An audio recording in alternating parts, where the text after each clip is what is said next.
All right, and welcome. It is April the 16th, although it almost looks like December the 16th outside my office window. I want to welcome you back for our monthly call this month.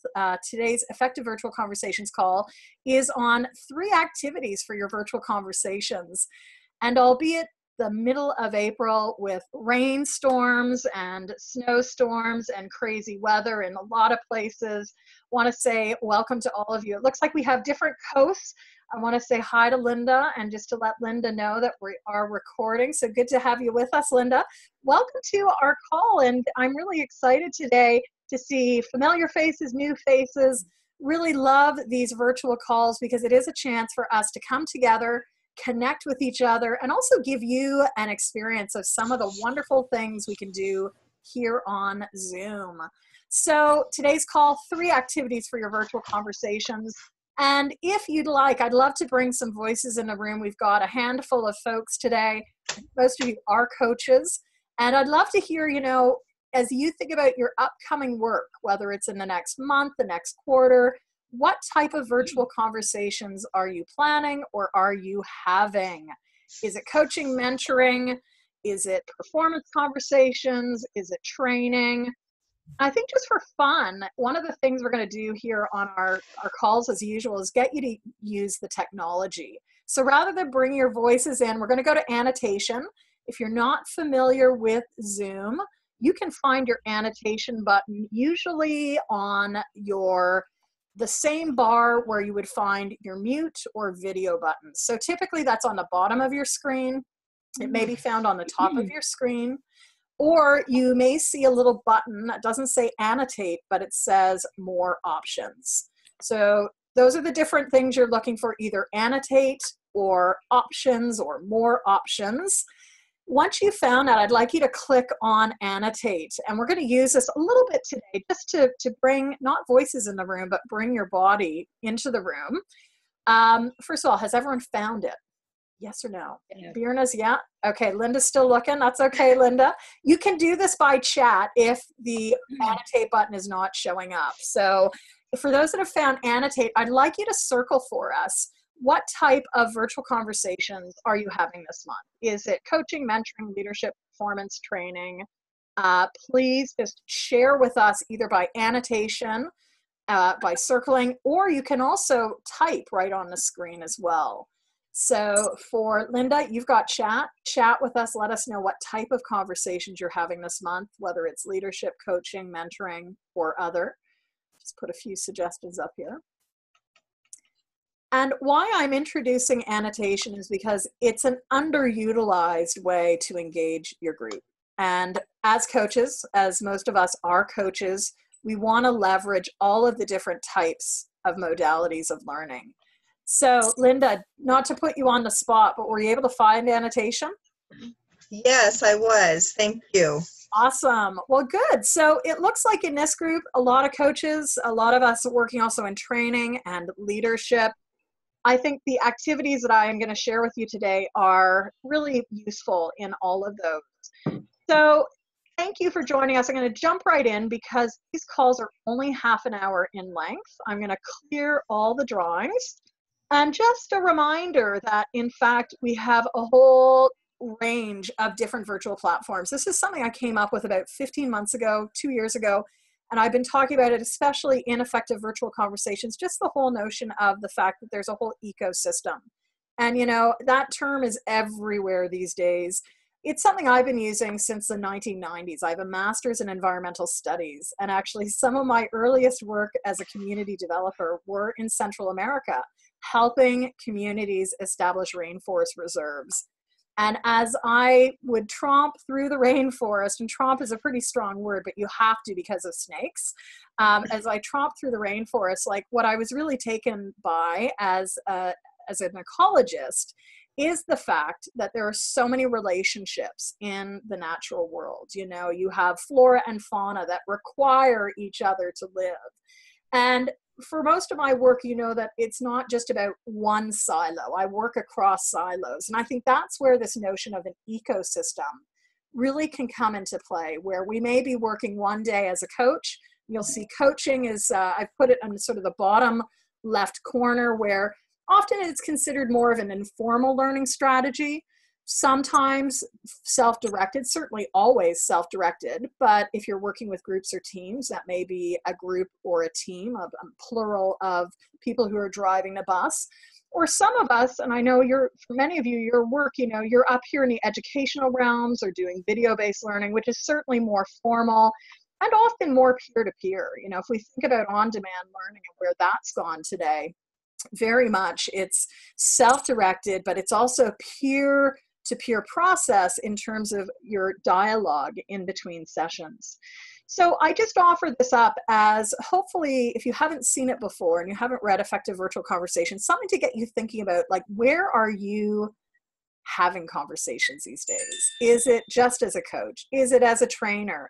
Are you exploring video-based learning? Because there's a whole ecosystem here, and I would assert that all of the different options we're going to look at are useful in different ways. You just need to adapt them, of course. So let's jump right in. Key reminders: anything virtual, we want to always be thinking about the audience. So if you're working with perhaps a group of technical experts, the languaging may be a little bit different than if perhaps you're working with a group of authors. We always also want to be very aware of what's our level of pace and engagement.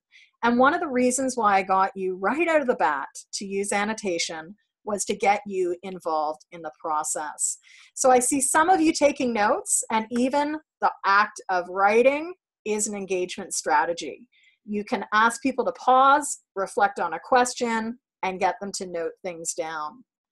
Today, we're going to do a little bit of breakout work, which is one of the many platform options available to us on services like Zoom. Again, I think it's an underutilized platform option where you can actually meet with others, connect, and be in dialogue. And with virtual, you also will want to think about, how do you set people up for success before they even arrive at the call? And what are the follow-on post touch points? Any activity we bring in, I think, can be supported by that pre and post work. So obviously in a one-off call like this, there's no pre-work. But if we were part of a longer term group, I might actually get you to do some work to set you up before this call. And this call, of course, would interface with the next call, and there'd be some work to do in between. Finally, with virtual, just as in any group setting, we want to make sure that we're clear on expectations. What can get accomplished? What do people want to get accomplished? How are they going to be driving the bus? So when we think of activities, you might be thinking of what I call openers and closers, or icebreakers and things that are going to wind groups down. We might also be looking for tools in problem solving, learning and awareness, goals and action, as well as reflection. So today, the activities, and of course I couldn't just stop at 3, I had to do 3 plus 1, because there's so many things we could be doing each and every day. But it actually was inspired by some conversations I had last week. I was speaking to a group of HR professionals, and some of the session members had come looking at the session, which was about coaching skills. Their biggest goal was not about setting goals themselves. It was about getting tools and techniques for problem solving. And I thought that was really interesting. Like often in my work with leaders, when we talk about why do you coach, it's usually about goals. It's not necessarily about problem solving. But to me, that was a great little reframe. And so actually 2 of the 4 activities we're going to use today could be even viewed in the lens of problem solving. So we're going to jump right in, which is activity number 1, and questions. And what you see on the screen is the Francophone version of the questions that are connected to the Conversation Sparker deck. So I know we have folk that are not just from Canada. You don't have to speak French in today's webinar. That's fine. But I think one of the things that we as coaches are really great at is coming up with a list of provocative questions that group members can be in discussion around. And if we are working with groups virtually, it may not be as easy to hand out cards. I do a lot with visual cards, and just before this session, I was trying to find a deck here in the office, couldn't grab it before you started dialing in, but imagine that we were here around a room. I had all of these questions in whatever language we were speaking in, English, French, Spanish, German, Mandarin, whatever. The notion is that a question can bring people together in a way that just, empty space cannot. So what I'd like to do to illustrate this is actually give you the opportunity to meet with someone else in this group. I think you're going to find that you have some amazing common ground. And I will give you a sort of a rough and ready translation of some of these calls or some of these questions, because I'm going to be asking you in a minute to meet in breakout with someone else. You will have 4 minutes as a pair to discuss one of these questions. So one of the questions is, what's another perspective? And I'd actually like you to be thinking about one of your current goals for this quarter. You might want to share that with the partner you have or not. But one of the questions you might decide to have a quick dialogue around is, what's another perspective? Another card here says, what is a time when you have to collaborate, or when is a time when you could collaborate more? One says, why? What else? Another question that you could be in discussion around, what might be an obstacle? And one of my favorites is here, which is, what's the flip side? So what's the flip side? Now, I've just given you 4 or 5. Of course, these don't have to be the 4 or 5 that you have to talk about. But I would like to give you an opportunity to think about the current quarter, some of your goals, and have another professional ask you some questions to help further your learning. So is everyone good with that? Yeah, just quick show of hands. Danette, I know we don't have you on video. If you can just put into chat that you're good with me putting you into breakout. I see everyone else. Yeah, Danette, you're good with that?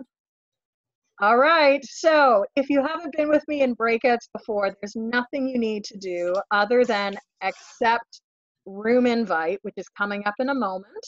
I've just naturally let the system do this. You're going to have 4 minutes, that's 2 minutes apiece, to meet each other. Just share very quickly like what one of your goals is.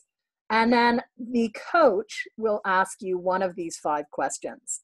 And as the recipient, I'd like you to actually share with them, to the level you feel comfortable, what your thoughts are.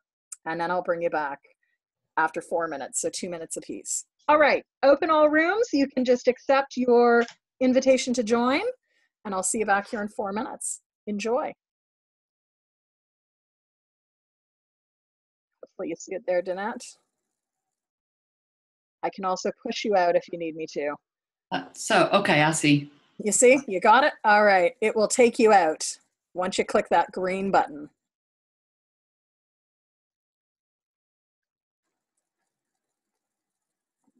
So one of the nice things about breakouts is it allows people to meet. Now, 4 minutes is a little bit short. Here on Zoom, we cannot do, it does not record the actual conversation, which is nice, because for most groups, there may be dialogue that they want to have that is not recorded. It's important to note that what is kept is the main room, so the slides and you, and that means that if you are doing a session like this, you may want to think about, how do you include content so that people aren't just watching a 3-minute blind space. So a couple of notes: if you haven't used breakouts before, you'll want to note for yourself, what time did you start? What time do you want to end? On platforms like Zoom, it takes about a minute before people can actually come back. I'm going to give them just a little bit more than 4 minutes, because it takes some time for the system to move people out. We'll see what people's reaction are.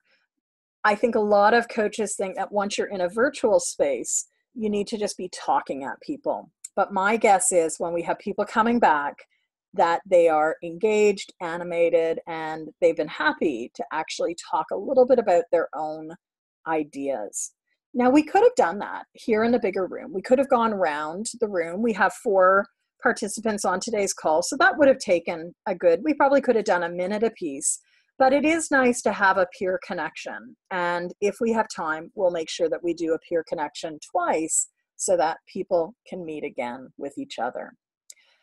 On the note of breakouts, there is another recording that I did several months ago, last summer, and that was, I think it was August 2017, and that was called Breakouts at Sizzle. Don't mark me on the month. It might actually have been October, but Breakouts at Sizzle. And I go into more details around things to think about in terms of room size, length.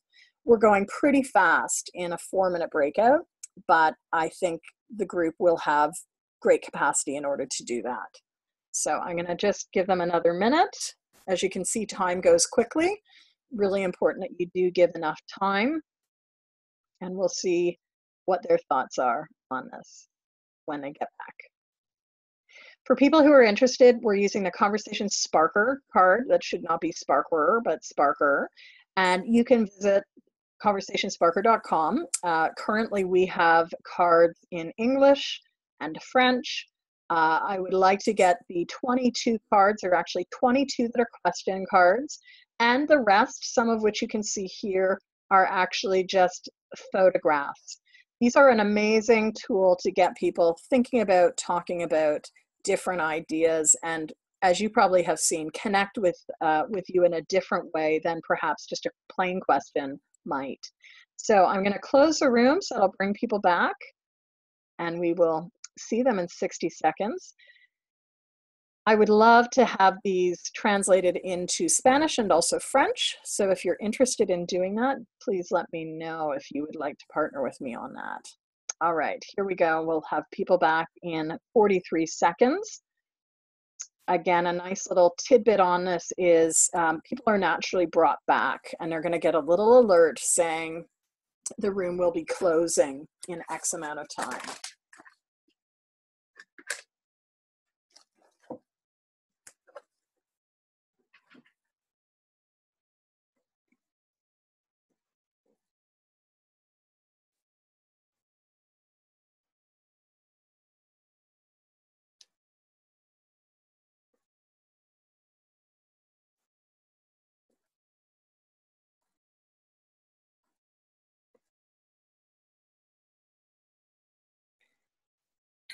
So welcome back to everyone. Who had fun with that? Yeah, it was fun. It was fun. It's not always long enough. I was just sharing some tips around breakouts, and actually there's one that I did a few months ago called Breakouts at Sizzle, but it's just a nice way to break up the rhythm of things. If we have time, I'll get you to break out again one more time so that you can meet that person again. But this is really an underutilized technique, I think, in most virtual calls. Now, Zoom makes it really easy. It's not quite as easy in, say, WebEx, because you have to always make sure that the phones and the web platform is synced, and you can still do it. You may not see each other the way Zoom allows you to, but it's really a fun way. So anyone want to share anything, like how effective, here's a way to frame the question. How effective was it to have a question prompting you around one of your goals this spring? So Bjorna, do you want to say a couple words on that? Yeah, it's Bryna, by the way. Bryna, I do that every month. I'm sorry, Bryna. It's okay. Jane, I worked with Jane, and she was coaching me. She was asking me all kinds of coaching questions. So it was wonderful. Nice. It was wonderful. I feel bad she didn't get a chance to do the exercise herself. That's okay. It's okay. Well, we'll try and fit another round in, but you know, I love what you said, because questions can help unlayer issues. It can help create clarity, helps us with discovery. And of course, all of you are coaches. One of the big ahas out of the HR meeting that I facilitated last week was, I don't use questions enough. You know, I often ask questions to figure things out, but I don't ask questions that are curious. And again, as coaches, that's something that's really ingrained in us, asking questions to help the other person figure things out. So for yourself, whether you're a coach or not, think about how you could be bringing more question work and peer work into your virtual processes. This moves us from the talking head approach to a much more engaged conversation space. And just as I did, I really wanted to link it back to goals, because I think goals also help to really anchor each virtual learner. Again, we're talking today about virtual learning, and as depending on the type of calls you're facilitating, you may or may not have a good idea of what all the goals are for your learners. So starting off calls by asking them to share perhaps a project they're working on, something that's important for the quarter or other, really gets people framing and sharing, more importantly, what is key to them. Now, I've been doing a series of short videos this year. I actually have a 2-minute video now on goals. I was thinking it might be embedded here, but it's not. But I'm going to send out the link after today's call on goals, because one other thing I wanted to illustrate is use of media. So if I were coaching, what I'd probably just do is break out people again and get them to go to their rooms and talk a little bit further about those goals. Maybe make sure, are these goals smart? Are they exciting? Are they, compelling? And that's a whole conversation in and of themselves. If I was training, however, maybe I'm working with a group that's not familiar with goals. So media use comes in. Showing a 2-minute video on goals and what SMART goals could be a nice startup to the conversation. You are all experienced at goal work because, of course, you're coaches, but always be thinking about how can you help your groups connect with their goals wherever they're coming at it from them. Now, as a resource, you might be wondering, well, how could I go about and create some videos for myself? I've been using Lumen 5, Lumen 5.com. It's a great, it's actually, for good or bad, linked to sort of an AI technology, artificial intelligence technology, where it will take your content and actually start putting it out into a video-based format. So what I've been doing from a business perspective, rather than create new content constantly, is take some of my blog posts, convert those using Lumen 5 into these short 1 to 2 to 3 minute videos. People really love them, not just in the room, but even when it's appropriate in a virtual session like this. So check that out. Again, I could also, if I don't have a video, just remind people of SMART goals. We won't have time today to do another goal conversation because I want to get to the last 2 activities, but just a reminder that visuals, as I've said in past calls, really make a big difference. So in terms of equipping yourselves, how are you investing in your business to create photography that has commercial license that you can be using in your virtual calls? And that may be, I think this photograph's actually from Adobe Stock. I have an Adobe Stock monthly subscription so that I know that it's covered, it's commercial, it's all good to go. Okay. Activity 3, quick activity that I think, like breakouts, gets people excited, because most people are really excited about new opportunities and new things on the horizon. Simply asking group members to check in on a call and share what's one opportunity they're facing right now is a really energizing way to start or end a call. And, we don't have to always put everything at the front end. I think many times we forget that the end of the call is also really significant in planting the seeds. So just as I've got this graphic, and I went again to Adobe Stock to find a good graphic, you could be using a lot of different visual metaphors, whether it's a roadmap, whether it's having people draw the future opportunities that they're facing in their business or their work or their team. It gets people thinking in a much in a multi-layered way. And that's something that's really key in our work with virtual. As we are kicking off calls, if you do decide to do something like this, where you're welcoming people in and saying, today we're going to get you to start off the call by looking at some of the new opportunities that you're facing, make sure that you're not forgetting some of the other elements. Talked a little bit already about connecting with your folks in terms of the what's in it for me, but are you needing to create some group ground rules, ways of working? Are you going to provide a roadmap of where people are going? And are you bringing people into the room? And this is where I think an activity like the opportunities, where you could also use a different graphic and get people to annotate as they're calling in. It's just a nicer way to welcome people onto a call rather than just sort of like people come to a blank screen and are wondering, what are we doing? How are we getting there? What's going on? Depending on your audience, some audiences are ready to go. They're so virtual now that like they're there at the top of the hour and are ready to go. I find with a lot of my corporate clients, they are asked to actually log in 15 minutes before the start of the call. So the question always becomes, what do we do for 15 minutes? And this is where having a roadmap, even having a map of getting people to like note where they're calling in from, just moves the energy from being like a hanging dead space. I'm not quite sure what I'm supposed to be doing for these 15 minutes into something that's getting people actively engaged from the start. And as you've heard me say, you know, when people are excited about being on a call, they are ready to roll. So Danette's back, and welcome back, Danette. I've just got a bonus one, which is learning and awareness. I said a few minutes ago, we can have calls for openers and closers. We can look at calls for goals.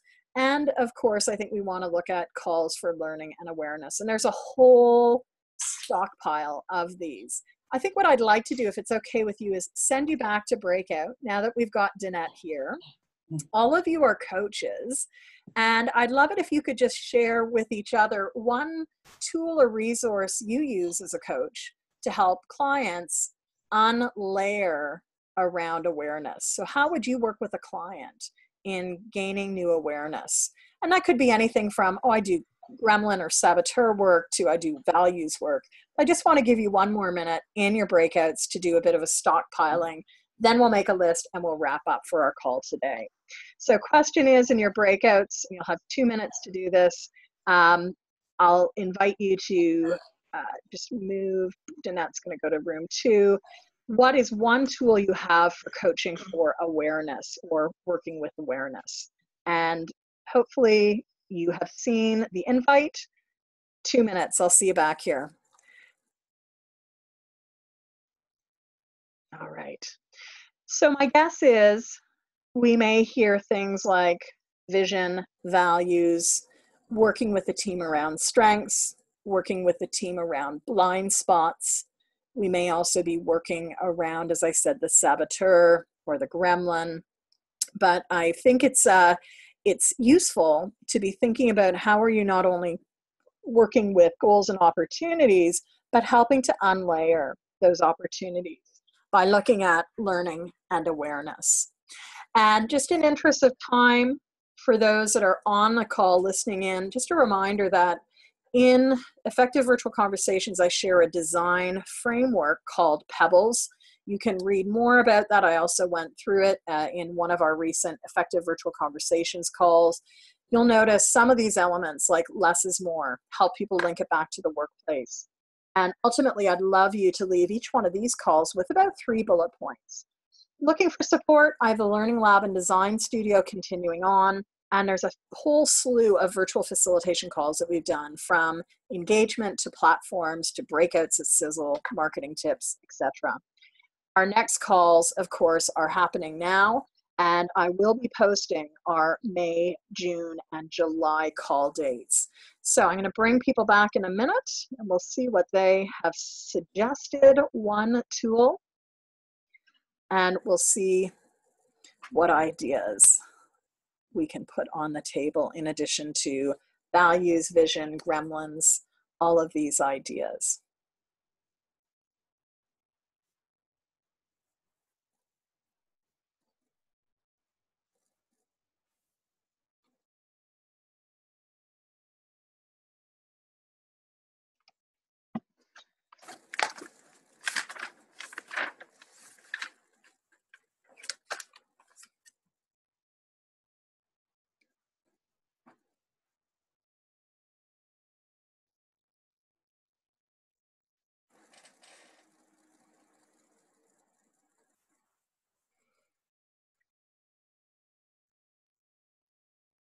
So they're back in 5 seconds. We'll do a quick wrap up, and thank you for joining us as always. All right. So welcome back. I'm going to go one at a time and just hear one of the suggestions you have for working around awareness. We will start with Linda. And Linda, what's one thing you like to do when coaching or working around awareness? Journal writing. Aha, and that's your area, right? Do you have Yeah. any resources you'd like to direct people to, Linda, around journaling? Sure, I have the International Association for Journal Writing, IAJW.org, and there's a free 7 servings of journal juice on there that's filled with tips and ways to go to the page for yourself and with your clients if you wish. Very nice. Well, thank you, Linda. Thanks for joining us today. Next on my screen, I have Jane. So Jane, what's another approach for working with awareness that you like to use? I think I said to get people sort of out of their head, I would either use geography. So like, I guess you call it body work. So get them to physically get up and move. And the other one was visualizations. And I'm a CTI trained coach. And so we were provided with sort of some visualizations, but you can just look them up online and you can make them up as well. And it's really powerful to get people to sort of get into the feeling space of themselves. And a great reminder too, you know, today, this has been a more sedentary call. I promise before the end of 2018, we'll do a mobile one. Like many of these technologies have apps and we could do something really, really fun outdoors. I'll probably do that in one of the summer calls because I will be up north, but looking at how do we use mobile to make it kinesthetic, really a whole different conversation takes place. Thanks, Jane. And how about you, Danette? What's another arena that you like to take clients into? I do a lot of just really simple drawing, you know, the kind of the back of a napkin kind of stuff. Hopefully because I want them as leaders, when they're having conversations with people that they're leading, that they can maybe pull out and use some of the same tools really easily without having to own the slides or have anything fancy. But that visual piece of just a simple drawing, I like to use that. Fantastic. Great reminder. And just bring a pen. Most of us still have one in our pocket somewhere. And Bryna. I like to use metaphors. It's sort of like taking them away from their issues and problems and innocuously relating it to something totally different, but similar in a way that they can see the connection. Like, how is this problem like a 3-ring circus? Or, you know, getting them to think a little differently. But I love the idea of, because you know, metaphors is still in your head. I like the idea of maybe doing something, you know, thinking wise and feeling wise, you know, combination of the both. Well, really getting people into a whole body mindset. So we've been together for a little over 30 minutes. I want to say thank you for joining for our monthly call. Quick FYI, I've set the May, June, and July calls. May's call will be at 11 a.m. Eastern on May the 14th, so earmark that. We haven't got the new dates up on the calendar yet, but they'll be like this, very interactive, hopefully giving you some tools and certainly a reinforcement of ideas so that you can continue jazzing up your own work virtually, and I would also assert in person. So as we go to wrap up, we won't have time for you to write down your 3 bullet points. That's like what I'm really big about. But before you leave your desk today, please make sure you've made a list of what your key takeaways are from this call. I'll simply ask, what's the energy you're leaving the call with? And we'll work down our screen from Bryna on down to Linda. So Bryna, one word to describe the energy you're leaving our call with this morning? Hi. All right, hi. And Danette, what is your energy that you're leaving with? Ready. Ready. And Jane? I feel excited. Excited. I love that. And Linda? Inspired. Thanks, everyone. Thanks everyone for making this a great call, and I will be posting this along with the others over at effectivevirtualconversations.com on the community call page. So I hope you'll join me again next month, Monday, May 14th at 11 a.m. Take care. Have a great month. Thanks, Thank you. Jen. Bye. Bye, everyone. Bye.